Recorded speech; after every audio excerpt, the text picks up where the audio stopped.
गावात रात्र गडद होत चालली होती. आकाश अगदी शांत होते. जणू एखाद्या अनहोनीची चाहूल देत स्थिर उभे होते. चारही बाजूंनी सामसूम. फक्त कुठेतरी तलावाच्या काठावर बेडकांचे आवाज आणि वाऱ्यात हलणाऱ्या कौलांच्या छपराची किरकिर. त्याच तलावाच्या काठावर एक छोटेसे कच्चे घर होते. मातीच्या भिंती आणि एक लालटेन टिमटिमत होती. घराबाहेर रामदीन बसला होता. गोरावर्ण, थकलेला चेहरा, पण डोळ्यात आशेची झलक. आणि आत त्याची पत्नी सुनीता प्रसूतीच्या वेदनांनी कळवळत होती. रामदीनचे पाय थरथरत होते. कपाळावर घाम आणि ओठावर सतत पुटपुट. जणू प्रत्येक श्वासात देवाकडे काहीतरी तो मागत होता. हे देवा, तुझ्याकडे मी फार काही मागत नाही. ना सोनं हवं ना चांदी. फक्त माझी सुनीता आणि बाळ सुखरूप राहू दे. सुनीता तर मागचे 2 दिवस काही खाऊही शकली नाही. ती मला म्हणायची, तू शेतातून आला आहेस, आधी तू जेव. आणि आज तीच स्त्री आत तडफडते आहे आणि मी काहीच करू शकत नाही. तो थरथरते हातांनी देवाला हात जोडतो. डोळ्यातून अश्रू वाहू लागतात. देवा, तुझ्या इच्छेविना पानही हलत नाही. देवा, पण इतका तरी विचार कर, या गरिबाचं घर आधीच ओसाड आहे. जर सुनीताला काही झालं तर माझं जगणंच व्यर्थ होईल. तिच्या विना मी कसा राहू? माझ्या ताटात भाकरी कोण वाढेल? शेतात माझ्यासाठी पाणी कोण आणेल? आतून वेदनेने भरलेली किंकाळी ऐकू येते. रामदीनचं हृदय दडपून जातं आणि तो दचकून उठतो. झटकन दाराजवळ जातो. दाई, काय झालं? सुनीता ठीक आहे ना? मी आत येऊ का? आतून दाईचा कडक आवाज येतो. नको रे रामदीन, बाहेरच राहा. अजून आत येऊ नकोस. अवस्था फार नाजूक आहे. बाळ येण्याच्या बेतात आहे. थोडं धीर धर. आणि हो, हकीमजी गावात असतील तर कोणाला तरी पाठवून त्यांना बोलाव. हे ऐकताच रामदीन स्वतःच हकीमला बोलवायला धावत सुटतो. त्याचा श्वास वेगाने चालत राहतो. काही वेळात तो धावतच हकीमच्या घरी पोहोचतो. हकीमजी, कुठे आहेत तुम्ही? मला तुमची फार गरज आहे. माझी पत्नी प्रसूतीच्या वेदनांनी तडफडते आहे. दाई म्हणते अवस्था फार नाजूक आहे. लवकर त्यांना बोलवा. अरे, काय म्हणतोस रामदीन? आता ते शक्य नाही. ते औषधं आणायला शहरात गेले आहेत. ते परवा येतील. आधी सांगितलं असतंस तर ते गेले नसते. हे ऐकून रामदीनची चिंता अधिकच वाढते आणि तो सरळ घरी परत धावतो. घरात पोहोचल्यावर तो पाहतो, घरातलं वातावरण एकदम शांत झालेलं असतं. तेवढ्यात एका नाजूक बाळाच्या रडण्याचा आवाज हवेत घुमतो. रामदीनच्या चेहऱ्यावर क्षणभर दिलासा उमटतो. तो पटकन घरात शिरतो. दाई, बाळ झालं ना? मुलगा झाला की मुलगी? सुनीता ठीक आहे ना? दाई, बोला ना. पण तुम्ही गप्प का? आत काही क्षण शांतता पसरते. मग दाई थकलेल्या आणि जड आवाजाने म्हणते, रामदीन, तुला मुलगी झाली आहे. रामदीनच्या चेहऱ्यावर क्षणभर हसू उमटते. तो हात जोडून आकाशाकडे पाहतो. हे देवा, तुझ्या चरणी धन्यवाद. कन्या दिलीस, तुझे लाख लाख आभार. आता फक्त सुनीताला बरं कर. तो आणखीन काही बोलणार इतक्यात पुन्हा आत शांतता पसरते. सुनीता, सुनीता. दाई, काय झालं सुनीताला? बोला ना. ती ठीक आहे ना? झोपली आहे का थकव्याने? दाईच्या डोळ्यात अश्रू दाटतात. ती हळू आवाजात म्हणते, रामदीन, तुझी सुनीता आता या जगात नाही राहिली. मुलीला जन्म देताच तिने शेवटचा श्वास घेतला. ती आता कधीच उठणार नाही. दाईच्या तोंडून हे शब्द ऐकताच रामदीनच्या पायाखालची जमीनच सरकते. तो काही क्षण स्तब्ध तिच्याकडे पाहत राहतो. मग आतून पूर्णपणे कोसळतो आणि गुडघ्यांवर बसतो. नका, असं म्हणू नका दाई. नका, सुनीता मला असं सोडून जाऊ शकत नाही. तिने वचन दिलं होतं की ती सदैव माझ्या सोबत राहील. आम्ही दोघांनी या घराच्या भिंतीवर आमची स्वप्न रंगवली होती. मला एकटं टाकून ती कशी जाऊ शकते? ती अशी कशी जाऊ शकते? दाईमा, ती आपल्या या नन्याशा लेकराला कसं एकटं सोडून जाऊ शकते? हे बोलून तो जमिनीवर बसूनच राहतो. जणू त्याच्यात प्राणच उरले नाहीत. तेवढ्यात बाळाची किलबिल पुन्हा ऐकू येते, जणू ती स्वतःच आपल्या आईला हाक मारत असावी. उठ रामदीन, आता तुझे अश्रू पुस. तुझी सुनीता निघून गेली आहे, पण बघ तिची सावली तुझ्या समोर जिवंत आहे. ही मुलगी आता तुझी जबाबदारी आहे. आतापासून तूच तिचा आई आणि बाप दोन्ही आहेस. रडू नकोस, तिला छातीशी धर. हीच आता तुझी दुनिया आहे. दाईमा रामदीनच्या हातात त्याची मुलगी देते. तिच्या डोळ्यात पाणी, चेहऱ्यावर वेदना आणि हृदयात विरघळलेली शपथ. तो हळूच म्हणतो, अगं बाळा, तुझ्या आईने तुला आपल्या जीवाची आहुती देऊन जन्म दिला आहे. आता तूच माझी खरी ताकद आहेस, माझं सर्वस्व आहेस. तुझी आई म्हणाली होती, मुलगी झाली तर तिचं नाव ठेवू सीमा. आता तूच आहेस माझी सीमा, माझ्या सुनीताची शेवटची निशाणी. मी वचन देतो बाळा, तुला कधीच कुणाची कमी जाणवू देणार नाही. तुझ्या आईने ज्या वेदना सहन केल्या त्या तुझ्या वाट्याला कधीच येऊ देणार नाही. त्या रात्री गावाच्या प्रत्येक कोपऱ्यात एकच बातमी पसरली. रामदीनची पत्नी सुनीता राहिली नाही, पण एक नन्ही मुलगी त्याच्या आयुष्यात आली आहे. आणि त्याच रात्रीपासून सुरू झाली सीमाची ती कहाणी, ज्यात अश्रू तिची उशी असतील आणि नशीब तिची परीक्षा घेईल. काही वर्षे लोटली गेली. सुनीता गेल्यानंतर जणू रामदीनचं जग ओसाड झालं होतं, पण त्या ओसाडपणात एक छोटीशी धडधड होती. सीमा त्यांची लहानगी मुलगी, तो आता फक्त तिच्यासाठी जगत होता. तिच्यासाठी शेत नांगरत होता, तिच्यासाठी मातीमध्ये रात्रंदिवस घाम गाळत होता. त्याचे दिवस शेतात जात आणि रात्री त्या झोपडीत जिथे भिंतीवर सुनीताचा फोटो टांगलेला होता.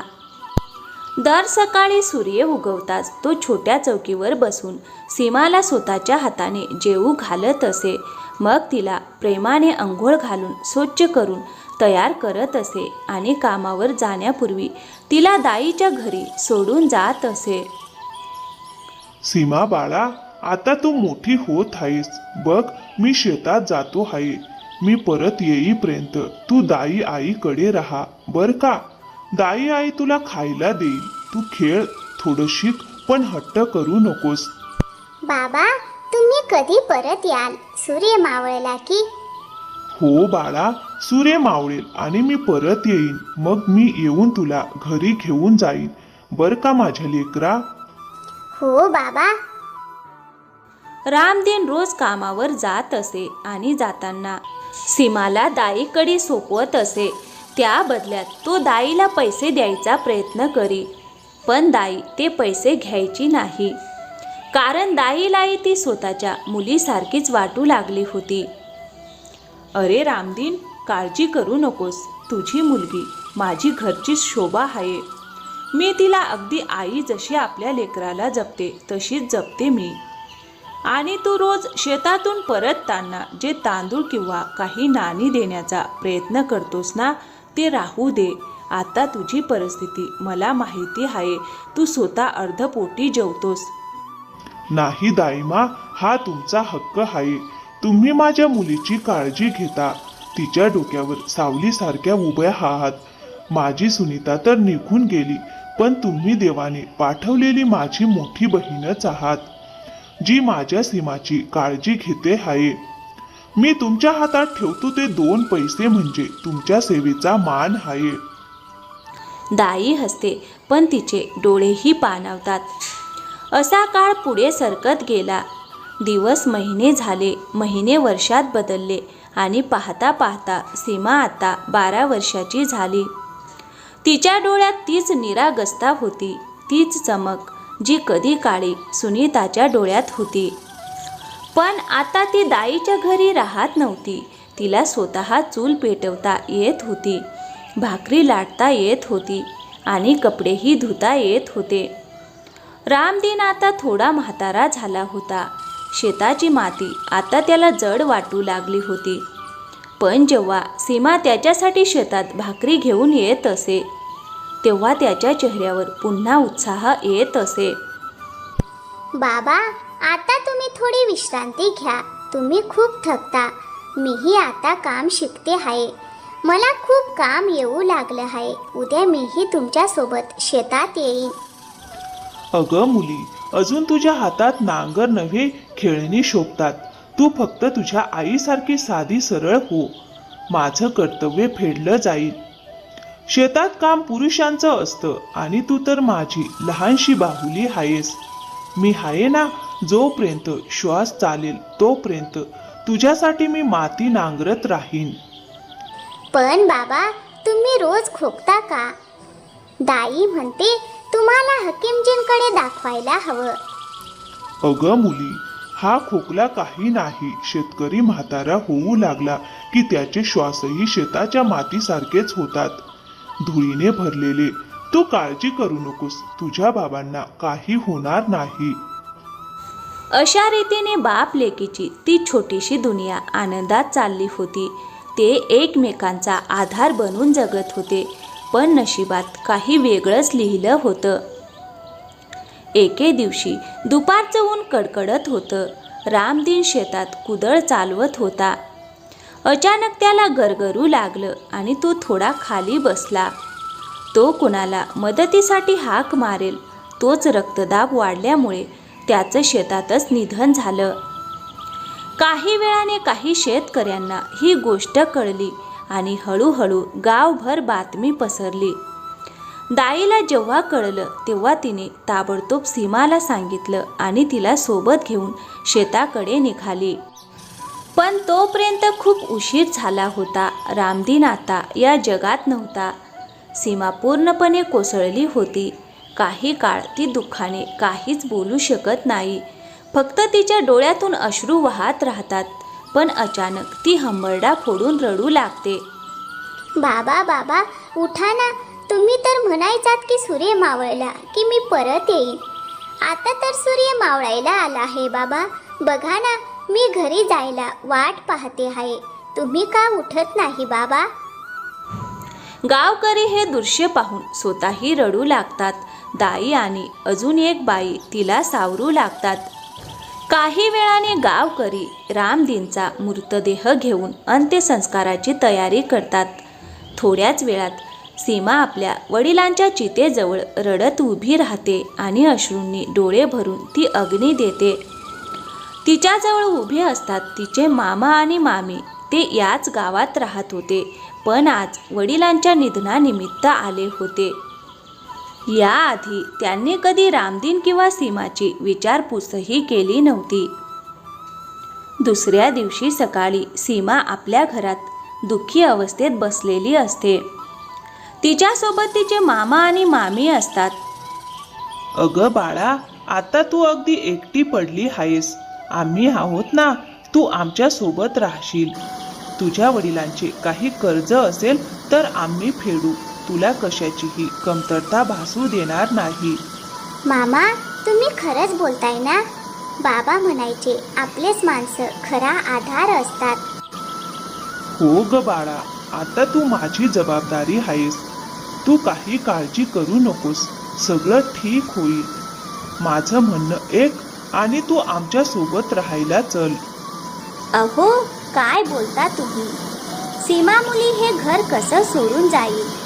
हिला तिच्या आठवणींसह हे घर आणि जमीनही सांभाळायची आहे. ती इथेच राहील. बाकी आपण तिची मदत करू. तिला जे काही लागेल ते देऊ आणि तिची विचारपूस करायलाही येत राहू. तिच्या मामा आणि मामीच्या बोलण्यातून स्पष्ट दिसत होतं की दोघांनाही सीमाबद्दल सहानुभूतीपेक्षा लालसेचीच अधिक इच्छा होती. तिच्या वडिलांच्या जिवंतपणी ते एकदाही तिची विचारपूस करायला आले नव्हते, पण आज वडिलांच्या निधनानंतर ते लगेच तिचा आधार बनायला धावून आले होते. बघ बाळा, तुझी मामी हे बरोबरच म्हणते आहे. आता तुझे बापू राहिले नाहीत. आम्ही हे गरीब लोक आहोत. तू आमच्या घरी बसून काय करशील? तुला या घराची देखभाल करायची आहे आणि स्वतःचं पोटही भरायचं आहे. मी एक काम करतो, तुला गावच्या ठाकुरांकडे कामाला लावतो. हे ऐकून सीमाच्या मनाला फार लागते आणि तिच्या चेहऱ्यावर अश्रू ओघळतात. तिला मामा मामीकडून फारशी अपेक्षा नव्हतीच, म्हणून ती शांतपणे त्यांची गोष्ट मान्य करते. ठीक आहे मामा, बाबांनीही मला स्वतःच्या बळावर काम करून जगायला शिकवलं आहे. मी काम करेन, फक्त बाबांच्या सर्व क्रियाक्रमाचे विधी पूर्ण होऊ देत. त्यानंतर मी कामाला लागेन आणि तुम्ही माझी एवढी काळजी करू नका. काही वेळाने मामा मामी आपल्या घरी परत जातात. त्याच वेळी गावची दाई तिच्या घरी येते. सीमा मुली, हे दोघं इथे कशासाठी आले होते? आधी कधी तुझी किंवा तुझ्या बापाची विचारपूस करायला आले नव्हते, मग आता काय काम? दाई आई, ते फक्त मामा मामी असल्याची खोटी सहानुभूती दाखवायला आले होते. मामा म्हणाले मला ठाकुरांच्या घरी कामाला ठेवतील, पण कुठेतरी मामाचं म्हणणंही खरं आहे. बाबांनी मला शिकवलं होतं की नेहमी स्वतःच्या बळावर जगायचं, दुसऱ्यांवर ओझं व्हायचं नाही. अगं, तू वेडी झाली आहेस का सीमा? अजून तुझं वय घर चालवण्यासाठी काम करण्याचं नाही. अगं, तू एकटी या घरात कशी राहशील? सगळं इतकं सोपं नसतं ग बाळा. तू कुठेही कामाला जाणार नाहीस. जोपर्यंत माझ्या अंगात ताकद आहे तोपर्यंत मी तुझी काळजी घेईन. ही माझी शेवटची गोष्ट आहे. यापुढे मी तुझं काहीही ऐकणार नाही. ठीक आहे दाई आई, पण मी माझ्या आई बाबांचं हे घर सोडू शकत नाही. माझं मन हे मानणार नाही. अगं, मी तुला घर सोडायला सांगत नाही. मी रोज इथे तुझ्याकडे येईन. माझा मुलगा कमावतो, तो माझं घर चालवेल आणि दाई कामातून जे काही पैसे मिळतील त्यातून मी तुझी काळजी घेईन. हे ऐकून सीमा भावूक झाली. तिच्या डोळ्यातून अश्रू वाहू लागले. अशाच प्रकारे आणखीन काही वर्षे लोटली. सीमा आता मोठी झाली होती. ती स्वतःची काळजी घेण्याइतकी सक्षम झाली होती, पण लहानपणापासून तिची देखभाल करणारी गावची दाई आता म्हातारपणामुळे जास्त चालू फिरू शकत नव्हती. त्यामुळे ती सीमाच्या घरी येऊ शकत नव्हती. म्हणून सीमा स्वतःच तिच्या घरी जाऊन तिची विचारपूस करत असे. दाईचा मुलगा आणि सूनही सीमाला आपल्या कुटुंबातील सदस्यांसारखंच मानत होते. एका संध्याकाळी सीमा दाईकडे येऊन तिच्या तब्येतीची चौकशी करत बसली होती. दाई आई, आज तुमची तब्येत कशी आहे? सांगा ना, तुमच्या पायांची मालिश करून देऊ का? अगं, नाही नाही मुली, तू खूप सेवा केलीस माझी. या म्हातारीची इतकी काळजी करू नकोस. थोडं स्वतःकडेही लक्ष दे. आता तू मोठी झाली आहेस, सगळं स्वतःच करतेस. फक्त मनात एकच इच्छा आहे, तुला एखादा चांगला जीवनसाथी मिळावा जो तुझा आधार बनेल. अगं दाई आई, तुम्हीही ना हे काय बोलत बसता? मी अजून तसा काही विचारच केलेला नाही. मला अजून तुमची सेवा करायची आहे. आणि तसंही आजकाल कामातून मोकळीकच मिळत नाही. मी मुखियांच्या घरी कामाला लागले आहे. मुखियांची बायको आजारी असते ना, म्हणून वेळ मिळाला की तुमच्याकडे येते. अशा रीतीने दाई आणि सीमा काही वेळ गप्पा मारत बसल्या. सीमा दाईची विचारपूस करून आपल्या घरी परत आली आणि घरी येऊन आपल्या कामाला लागली. दुसऱ्या दिवशी सकाळी ती मुखियांच्या घरी कामाला जाण्यासाठी निघणार इतक्यात अचानक पहाटेच तिचे मामा मामी आले. तिला घराबाहेर कुणीतरी गुणगुणत असल्याचा आवाज ऐकू आला. ती बाहेर आली तर पाहते तिचे मामा आणि मामी उभे होते. दोघांच्या चेहऱ्यावर बनावटी हसू, पण डोळ्यात वेगळीच चमक. अहो मामा मामी, तुम्ही एवढे सकाळी कसे आलात? सगळं ठीक आहे ना? तिची मामी थेट जमिनीचा विषय काढते. अगं मुली, तू आता मोठी झाली आहेस, 18 वर्षाची झालीस. आम्हाला वाटलं आता काही महत्त्वाच्या गोष्टी बोलायला हव्यात. तुझ्या बापूंच्या जमिनीचं काय करायचं, काही विचार केलास का? मला ठाऊक होतं तुम्ही कधीतरी हा विषय काढालच, पण का मामी? जमीन बाबांची होती, आता ती माझी जबाबदारी आहे. मीच त्यावर काम करेन जसं ते करत होते, पण तुम्हाला त्याचं काय करायचं? अगं मुली, जग असं चालत नाही. मुली एकट्या जमीन सांभाळू शकत नाही. आम्ही तुझे आपले आहोत, तुझ्या भल्यासाठीच बोलतोय. जमीन आमच्या नावावर कर, आम्ही तुझा हिस्सा सांभाळू. तू निर्धास्तपणे आमच्या सोबत राहा. आणि हो, जमीन तुझ्या वडिलांना त्यांच्या लग्नाच्या वेळी आमच्या घरातून देण्यात आली होती, म्हणून तू एकटी हे सगळं सांभाळू शकत नाहीस. आम्हीच तुझी मदत करू. सीमाच्या डोळ्यात पाणी तरळलं, पण तिच्या आवाजात ठामपणा होता. मामा, माझे बाबा जिवंत होते तेव्हा तुम्ही एकदाही आमच्या घराकडे फिरकला नाहीत. माझ्या जन्माच्या वेळी आला नाहीत, आणि आईच्या मृत्यूनंतर देखील तुम्ही मदतीला आला नाहीत. आणि आता ते गेलेत म्हणून माझ्या भल्याची काळजी वाटू लागली. तुम्हाला खरंच माझं भलं हवंय की जमिनीचा हिस्सा? आणि बाबा जिवंत असताना त्यांनी कधीच सांगितलं नाही की ही जमीन तुमच्या घरून दिलेली आहे. मामीचा चेहरा रागाने लाल झाला. अगं, तुझी जीभ तर फार लांब झाली आहे. आम्ही तुझ्या आई वडिलांचे नातेवाईक आहोत आणि तू आम्हाला असं उत्तर देतेस? अगं, तुझ्यासारख्याच मुली खानदानाचं नाव खराब करतात. आम्ही तर तुझ्याच भल्यासाठी आलो होतो. मामी, बदनामी लालसेमुळे येते आणि ती लालसा तुमच्या डोळ्यात स्पष्ट दिसते आहे. माझे बाबा म्हणायचे, ज्याच्या मनात फसवणूक असते त्याच्या हातची भाकरी ही विषासारखी होते. तुम्ही दोघांनी आत्ताच्या आत्ता माझ्या घराबाहेर जा. ही जमीन माझ्या वडिलांचा आशीर्वाद आहे, ती मी कोणालाही देणार नाही. असं का? आता तू आम्हाला घराबाहेर हाकलतेस? ठीक आहे मुली, लक्षात ठेव, या गावात तुझ्या बोलण्याआधी आमचं ऐकलं जाईल. आम्ही ठाकूरांकडे जातो, आमचे त्यांच्याशी चांगले संबंध आहेत. लक्षात ठेव, आम्ही ठाकूरांची मदत घेऊन ही जमीन घेऊ शकतो, पण आम्हाला ते करायचं नाही, कारण आम्ही तुझ्यावर प्रेम करतो. सीमाच्या चेहऱ्यावरून अश्रू ओघळले, पण तिच्या डोळ्यात भीती नव्हती, राग होता. अरे मामा मामी, किती प्रेम करता ते मला चांगलंच ठाऊक आहे. तुम्ही फक्त लालसेपायी इथे आलात.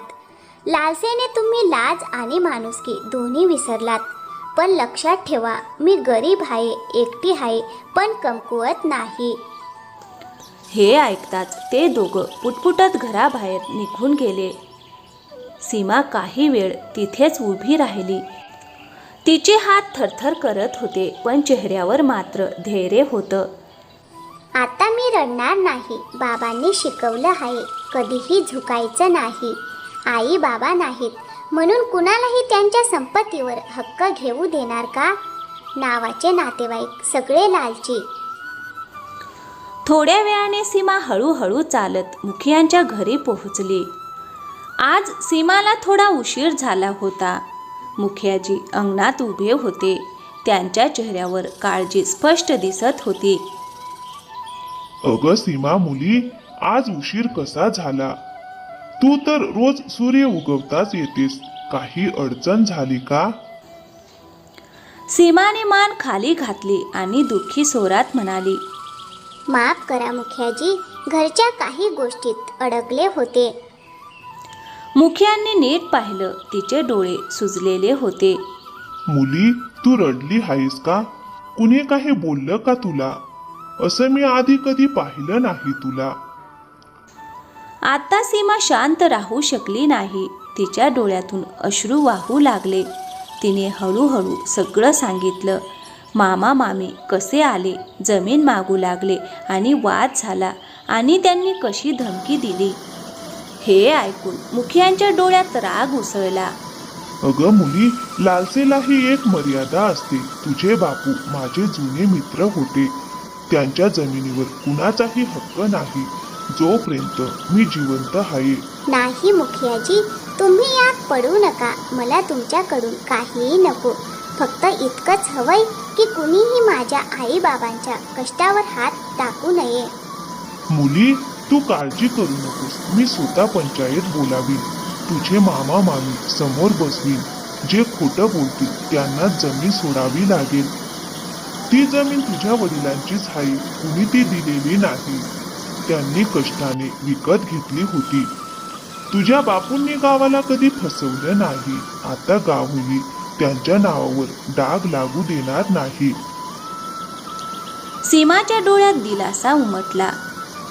देव तुमचं भलं करो मुखियाजी. तुम्ही माझी मोठी चिंता दूर केली.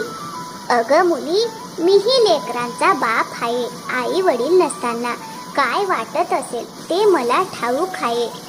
आणि लक्षात ठेव, ज्याला आपल्या बापाचं नाव जपता येतं त्याला गावाचा आधार नेहमी मिळतो. धन्यवाद मुखियाजी, माझ्याविषयी एवढा विचार केल्याबद्दल. तुम्ही मला तुमच्या मुलीसारखं मानलत. तुमच्यासारख्या आपुलकीच्या माणसांमुळेच मला या जगात संघर्ष करण्याची हिंमत मिळते. असं म्हणत सीमा मुखियांच्या घरी कामाला लागते. काही वेळानंतर संध्याकाळी जेव्हा ती घरी परतते तेव्हा तिच्या मनात भीती नसते, विश्वास असतो. दुसऱ्या दिवशी दुपारचं ऊन शेतावर चमकत होतं. आज सीमा मुखियांच्या घरी जात नाही. तिने आधीच काम करून ठेवलेलं असतं आणि आज ती घरीच थांबते. आपल्या घरात मातीच्या चुलीवर डाळ चढवून ठेवत असताना दारावर टकटक असा आवाज येतो. सीमा बाहेर येते तर पाहते तिचे मामा पांढऱ्या धोत्रात उभे होते. सोबत मामी आणि त्यांच्या मागे गावातील सर्वात लालची ठाकूर रघुनाथ सिंग उभा होता. त्याच्या चेहऱ्यावर नेहमीसारखंच गर्विष्ठ हसू, जणू कुणाच्या नशिबावर राज्य करायला आला होता. अरे मामा मामी, तुम्ही पुन्हा आलात? कालच तर बोलणं झालं होतं. अजून काय बाकी आहे? अगं मुली, काल बोलणं झालं खरं, पण आता आम्ही व्यवस्थित विचार करून तुझ्या भविष्यासाठी बोलायला आलो आहोत. बघ, आम्ही ठाकूर साहेबांशी बोललो आहोत. ते तुला फार शहाणी समजतात. म्हणाले तू जमीन त्यांच्या हवाली केलीस तर तुझं आयुष्य सोपं होईल. हो, जमीन त्यांच्या हवाली करू का? ठाकूर साहेब माझ्या आई वडिलांपेक्षा जास्त महत्वाचे आहेत का माझ्यासाठी? अगं मुली, ही महत्वाची गोष्ट नाही, शहाणपणाची आहे. तुझ्या बाबांनी ही जमीन तुझ्या मामाच्या घरून लग्नाच्या वेळी घेतली होती. आता ते गेले तर हक्क त्यांच्या कुटुंबाचा होतो. तू तरुण मुलगी आहेस, एकटी आहेस. जमीन सांभाळणं तुझ्या बसचं काम नाही. गावात किती वाईट नजरा असतात, लोकांची वाईट बोलणी असतात. सीमाने एक खोल श्वास घेतला. मग ती थेट ठाकूरांच्या डोळ्यात पाहत म्हणाली, ठाकूर साहेब, लोकांची जीभ वाईट असू शकते, पण त्याहून वाईट असतो तो लालच. आणि तुम्ही आता जे खोटं बोलत आहात ना, ते माझ्या बाबांच्या आत्म्यालाही वेदना देईल. पण त्याहून जास्त दुःख या गोष्टीचं आहे की माझे स्वतःचे मामा मामीच माझ्या जमिनीच्या लालसेने आंधळे झाले आहेत. माझ्या बाबांनी ती जमीन त्यांच्या कष्टाच्या पैशाने विकत घेतली होती. कुणाकडे हात पसरला नाही आणि कुणाचं कर्ज घेतलं नाही. अगं, खूप मोठ्या मोठ्या गोष्टी करू लागलीस तू. कालची आलेली मुलगी. अगं, तुला जमीन जुमल्याबद्दल काय माहिती आहे? आणि तू आम्हाला शिकवणार की जमीन कोणाची आहे? तुझ्या बाबांच्या लग्नात ही शेती आम्हीच दान दिली होती. मामा, मला तुमच्याशी वाद घालायचा नाही, पण तुम्ही नात्याबरोबर माणुसकीही विसरलात. तुमच्याकडे याचा काहीही पुरावा नाही की ही जमीन तुम्ही माझ्या आई वडिलांना दिली होती, पण मला ठाऊक आहे की माझ्या बाबांनी ही जमीन कुणाकडून विकत घेतली होती. त्यांनी स्वतः मला एकदा सांगितले होते की गावातील हरी काकांकडून त्यांनी आपल्या साठवलेल्या पैशातून ही जमीन खरेदी केली होती. जर तुम्हाला जमीन हवी असेल तर उद्या सकाळी पुराव्यासह पंचायतीत हजर राहा. अरे वा, तुझी जीभ फारच चालायला लागली आहे. तुझी आईही अशीच होती, म्हणूनच लवकर गेली. आणि कसली पंचायत म्हणतेस ग? आता आमच्या जमिनीचा निर्णय पंचायत घेणार का? सीमाच्या डोळ्यात राग दाटून आला. ती ठामपणे म्हणाली, या गावात प्रत्येक निर्णय पंचायतच घेते आणि या प्रकरणाचा निर्णय उद्या पंचायतीतच होईल. उद्या सकाळी तुम्हाला बोलावणे जाईल. तुम्ही वेळेवर या. आता मला आणखीन काहीही बोलायचे नाही. कृपया इथून निघून जा.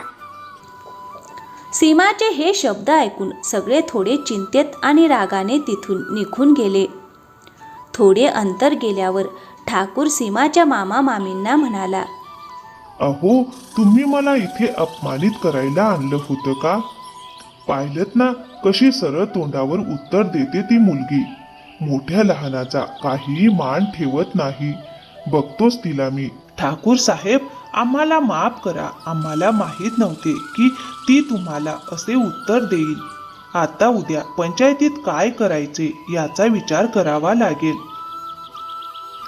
अरे, पंचायत जाऊ दे बाहेर. तुमच्याकडे काही पुरावा आहे का, जो घेऊन मी उद्या समाजासमोर उभा राहू? पाहिलत ना ती किती आत्मविश्वासाने बोलत होती की जमीन तिच्या आई वडिलांनी विकत घेतली आहे. नक्कीच तिच्याकडे काहीतरी पुरावा आहे. मी समाजात माझी अब्रू घालवायला जाणार नाही. ही तुमच्या घरची बाब आहे, तुम्हीच बघा. असे म्हणून ठाकूर रागाने तिथून निघून गेला. सीमाचे मामा मामीही निराश होऊन आपल्या घरी परतले. दुसऱ्या दिवशी सकाळी पंचायत बोलावण्यात आली. गावातील काही मानकरी, सीमाचे मामा मामी आणि सीमा स्वतः तिथे उपस्थित होते. पंच म्हणाले, सीमा मुली, सगळ्यांसमोर सांग, तुला नेमकी काय अडचण आहे आणि कोण तुला त्रास देत आहे? गावकऱ्यांनो, तुम्हा सगळ्यांना ठाऊक आहे की मी ज्या घरी राहते ती जमीन माझ्या आई वडिलांनी त्यांच्या मेहनतीच्या पैशांनी विकत घेतली आहे. पण माझे मामा मामी दावा करतात की ती जमीन त्यांची आहे आणि ती माझ्या आई वडिलांना त्यांच्या लग्नाच्या वेळी दिली होती. त्यांना वाटते की त्यावेळी माझा जन्मही झाला नव्हता, त्यामुळे ते खोटं बोलून जमीन हडप करू शकतील. आता या बाबतीत तुम्हीच न्याय द्या. तेवढ्यात एक म्हातारा माणूस उठून म्हणाला, सीमा मुली, तू काय बोलतेस? ही जमीन तर तुझ्या वडिलांनी अनेक वर्षांपूर्वी माझ्याकडूनच विकत घेतली होती. मला पूर्ण माहिती आहे. ती जमीन तुझ्या वडिलांनी योग्य किमतीत खरेदी केली होती. ही जमीन तिच्या वडिलांना कुणीही दान दिलेली नव्हती. तुझे मामा मामी खोटं बोलत आहेत आणि तुझ्या एकटेपणाचा फायदा घ्यायचा प्रयत्न करत आहेत. हे ऐकून सीमेचे मामा मामी पूर्णपणे गप्प उभे राहिले. पंचायतीत असंच होईल याची त्यांना कल्पना होती. त्यांनी सीमा एकटी आहे आणि तिला जमिनीबद्दल फारशी माहिती नसेल असा विचार करून तिचा गैरफायदा घ्यायचा प्रयत्न केला होता. पण आता पंचायतीसमोर त्यांच्याकडे बोलण्यासारखे काहीच उरले नव्हते.